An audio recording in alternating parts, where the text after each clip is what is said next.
Good morning. This is an exciting day because I have something to show you I normally can't show you. I usually have very low pest pressures in my garden, but today we have an emergency because there's an infection of aphids in a lot of places in the greenhouse out here. So I'm going to do a couple of home remedies to get rid of aphids that are pretty safe.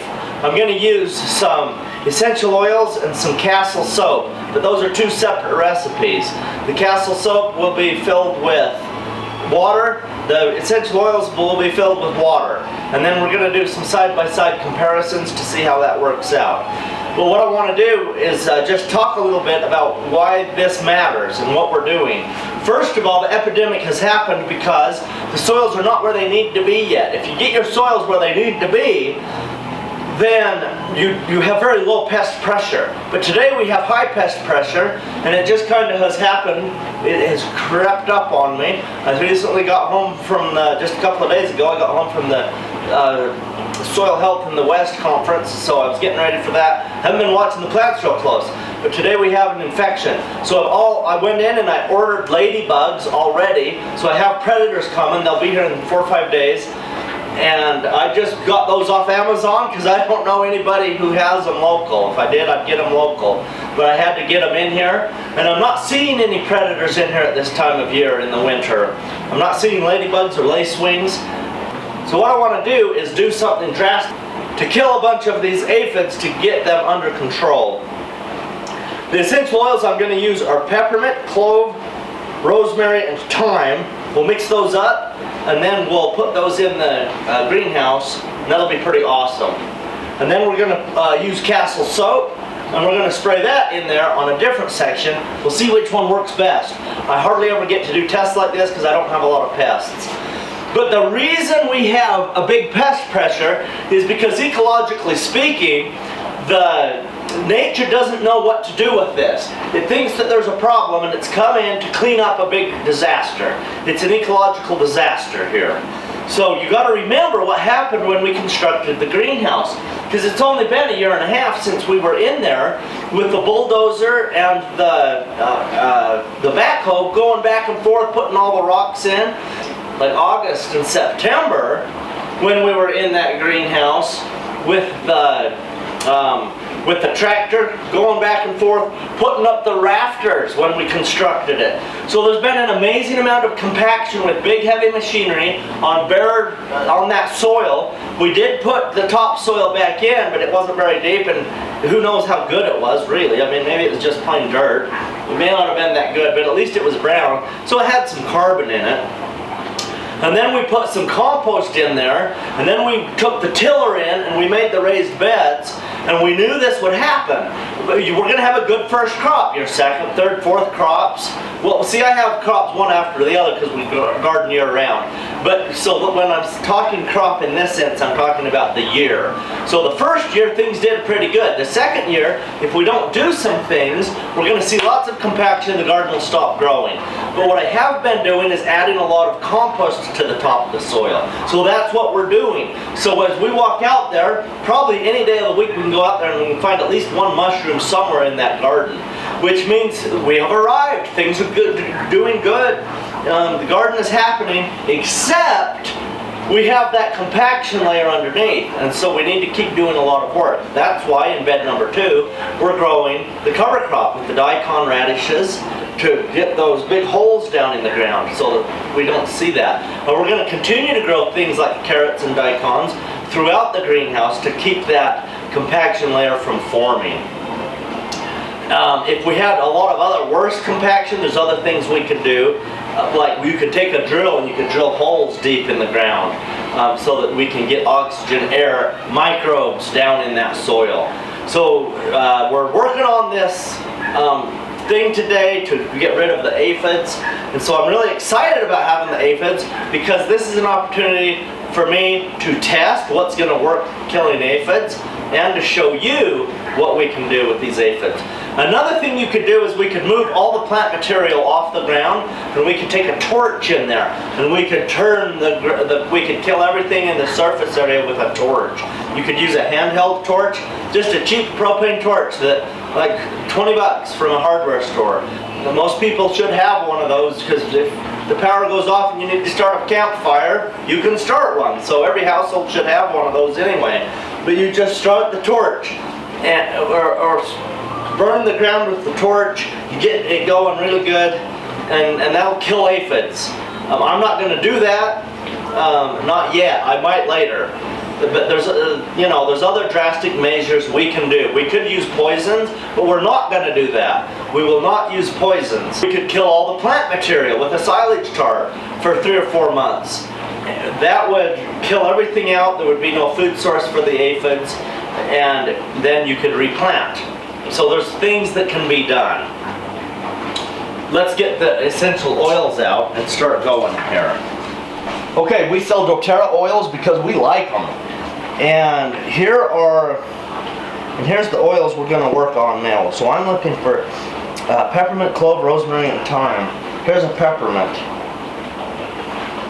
Okay, peppermint, got it. Now I need clove. And here's thyme. Okay, we got thyme. Now we need rosemary and clove. We're looking for clove and rosemary. Rosemary, there it is. I only need clove now. And I don't see it in this box. Okay, let's look in a different box.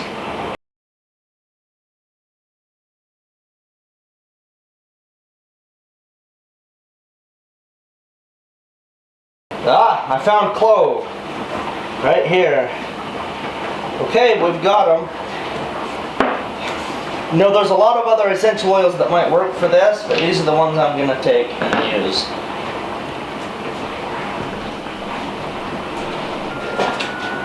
Okay, our second recipe is Castile soap. Like Castile, Spain. But I'm from southern Utah, so everybody used to say Castle. So what we're going to do with this Castile soap is I'm just going to grate it with a regular, like a cheese grater that you get from your wife's kitchen. So don't do this when she's home. That might be one of the most important things that you just learned from this Patreon subscription. But the kitchen is a wealth of good tools for the garden. But in recent years, I've just been buying my own things. It makes life in the marriage much happier. Okay, so here we go. So, I have never heard of anybody using this soap like this. So this is an experiment. We're going to see how it works. But this is grating up beautifully and fine and wonderful. And then I'm just going to mix it with water, and it should dissolve pretty fast because we have grated it fine with this. So, no, I'm not going to spray this on any plants that I'm going to harvest and eat real soon. And this bar of soap, let me smell it. It has a little bit of,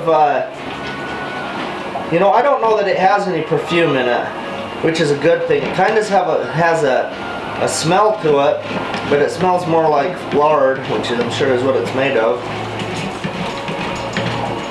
So, the recipes on the internet say to use a liquid Castile soap.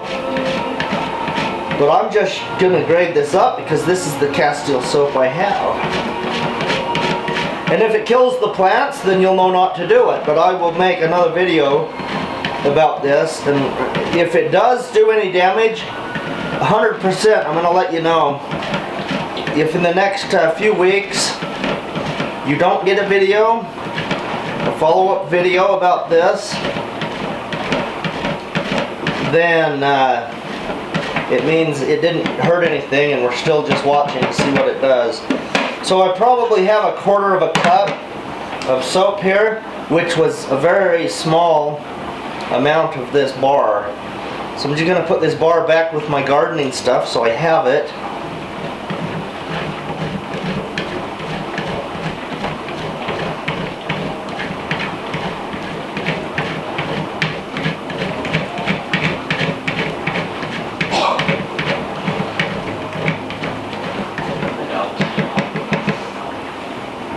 Okay, there we go. Now we're going to go mix these two recipes up with my sprayer. and we're gonna go spray it on the aphids. Kirk's Original Cocoa C-O-C-A-C-O. You're supposed to read that font. Castile Pure Botanical Coconut Oil Soap. So it's made out of coconut oil, not lard. See what the ingredients say. Doesn't really have ingredients. 100% animal cruelty and animal byproduct free. Hey, it's vegan soap. That's pretty awesome. Non-GMO verified. Natural. Hypoallergenic skin. Well, it might be a vegan soap, but I sure hope it kills the aphids. Wonder if that's ironic. So I'm mixing up the Castile soap in here, and hopefully this is going to kill the aphids. So we're going to do some side-by-side tests, and we're going to check that out. So here we go. I'm just going to take the lid off of this.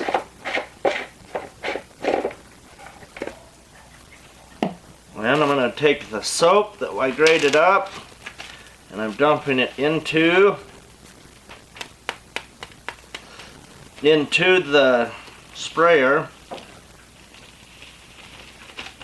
just like that. Gonna dump it in there, and now I'm gonna put about 1 gallon of water in here, and then I'm gonna shake it a lot.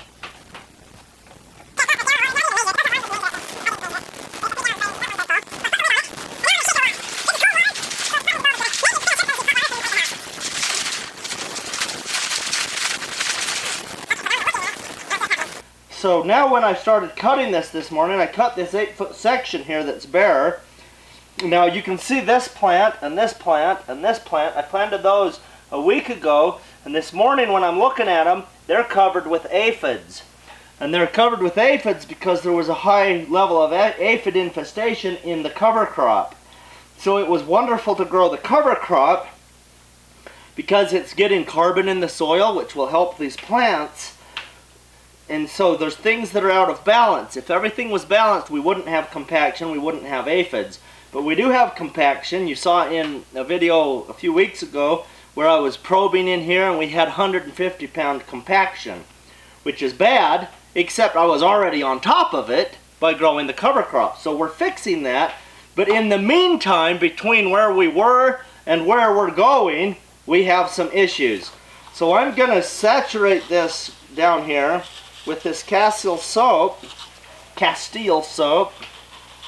My accent doesn't want to say the T in Castile soap. But, so we're just getting this on there. And we're going to see what happens. So I have sprayed it to, I know right where I've sprayed it to. The other side we're going to use essential oils. But this side we're using the soap. So this soap was, I read the package earlier, and it said that no animals were harmed making this soap because it was made from coconut oil. I love coconut oil. I'm a massage therapist. We use coconut oil all the time to make skin products for people. And so I sure hope this works to kill the aphids, because I'm certainly going to harm them. They're an animal. So we'll see what happens here. Alright, so we're getting some soap on here.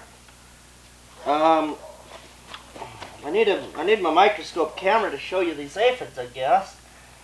But so I'm going to pick this. So here's a piece of try to bring this close. I don't have a cameraman today, so I have no idea what focusing is going to happen. But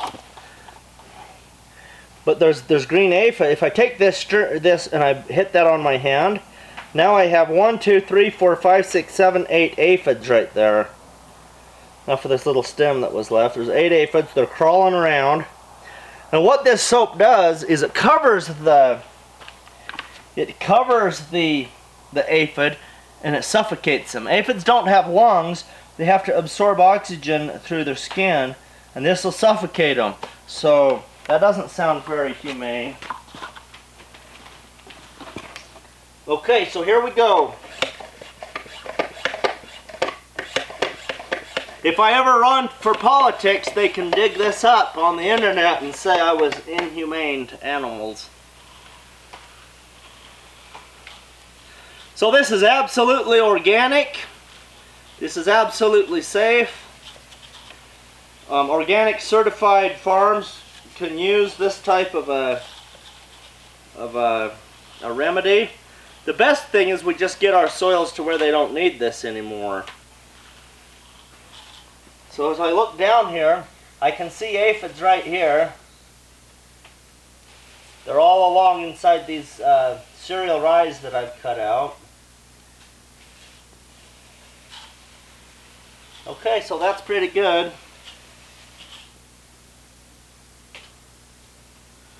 So I have most of the water still in here.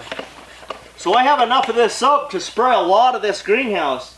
So I'm just going to go around and spot spray areas that I'm not going to harvest. The reason I wouldn't put this on something I'm harvesting is not because it's poisonous, because it would taste like soap. So that's no fun. So if we did spray, say, a mature lettuce, we could go ahead and spray it, and this would suffocate the aphids. But then maybe we would wait 2 or 3 days for the aphids to be able to go ahead and die. And then we would come back with an overhead watering hose, and we would water a lot, and that would wash some of the soap residues off. And then in a week or so it would have volatilized and gone away, so that what's in the soap, you wouldn't be tasting it in the food.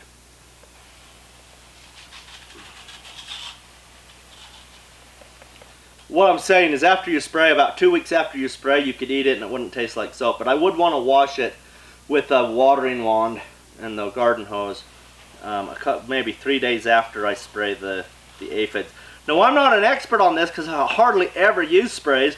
There could be somebody else that tells you something different, and they could be way more right than me about this. But this is just what I'm testing out today to see what happens. I keep coming back to spray this. I want to get the ground saturated right here.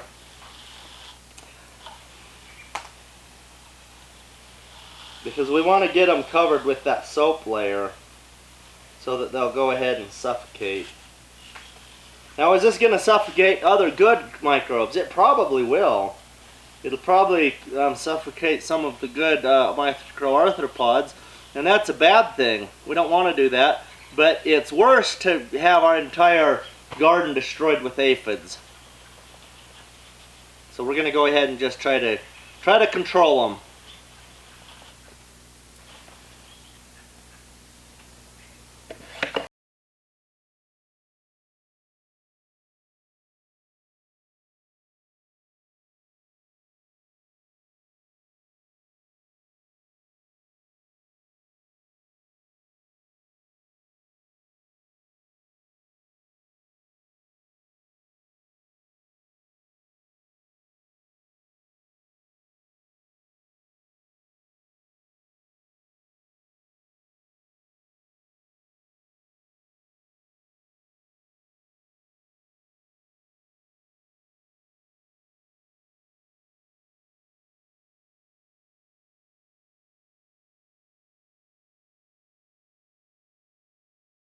Okay, I wanted to get a close-up of this kale spot over here. So on the top, this kale is big and beautiful and clean. And when I'm picking these top leaves that are about that big around right up here, they're totally clean, there's no aphids, everything looks great. You wouldn't think there's aphids. But when I get down in the very bottom, and I'm pulling the leaves off the bottom, the ones that are turning yellow and starting to die, this leaf is covered with aphids. And on the bottom of the leaf, there's aphids everywhere. So they're going to move through this, and they're helping to clean up all the dead stuff. Ecologically, that's what they're doing. So I'm not angry at the aphids, but I don't want them to spread too much. I don't want too many of them. So if I just spray the top of this, all it's going to do is make the good leaves taste like soap, and then the soap will never get to the aphids. So I'm going to hold the nozzle here about 2 inches off the ground. So right there, I'm right on the ground. I'm going to come up about 2 inches. I'm gonna pull on it, and it's a fine spray right now.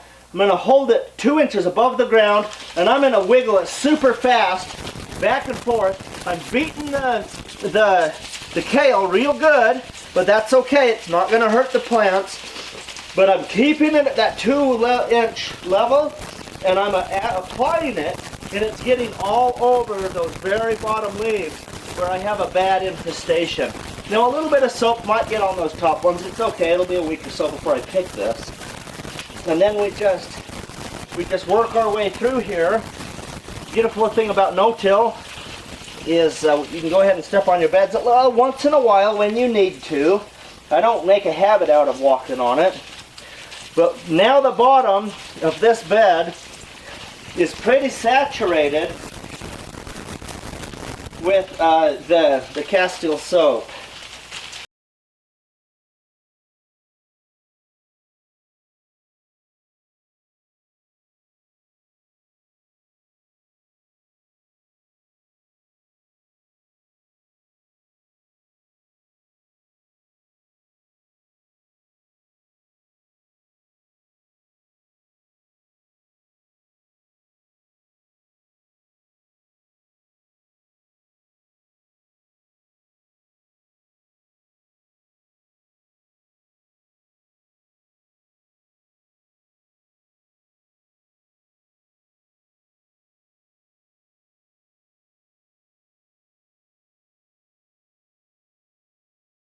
I'm going to put a couple of drops. There's peppermint, and I'm trying to drop it in. Okay, that was 3 drops of peppermint. Trying to drop it in so it doesn't get on the lid on the side here. This is thyme. 3 drops of thyme. This is rosemary. That was 4 drops because it flowed faster than I thought. And this is clove. Okay, and there's clove. 4 drops of clove because it went faster than I thought to. Alright, so, and that's in 1 gallon of water, and it may be way too much. Maybe not enough. These doTERRA oils seem to be pretty concentrated. I really like them. I do sell them. If you want to buy them from me, I'll get you some oils. But I think they're going to work to kill some aphids in here. So I'm just going to pump this up. And I just rinsed this out twice with some water. I haven't rinsed the hose. I didn't take the hose apart and wash it out. It's not like it was a chemical. It was just soap that you'd wash your hands with. So now I'm just going to let that go out. So that's clearing out yeah, I can smell those essential oils. It smells like spaghetti sauce. Kind of, not really. That clove in there kind of messed up the spaghetti essence. But so now I'm just going to go through here and I'm going to spray some of the places with these essential oils. And then we'll watch it close for the next few days and we'll see what happens. So 1/2 of the strawberry bed, I sprayed parts of that. So I'm going to spray this half with the essential oil. And then I'll do some of the broccoli and cabbage up there. And there's some old lettuce that I'll be taking out. And so I'm going to spray that with this. And then I was thinking about taking it out today because it's already got 4 or 5 cuttings off of it. And I already have broccoli growing out around it. I've already planted it. So I thought, you know, I think I'll just take that out. I would have taken it out earlier, but I thought we'd get another good quality cutting. But I don't really need that lettuce because it's older and not as good. And I have a lot of brand new lettuce that needs to be picked. And so we just simply have an abundance of food right now. I got the spraying done with the side-by-side of the essential oil mix and the Castile soap. This is good. Aphids are good. We're going to be able to learn together.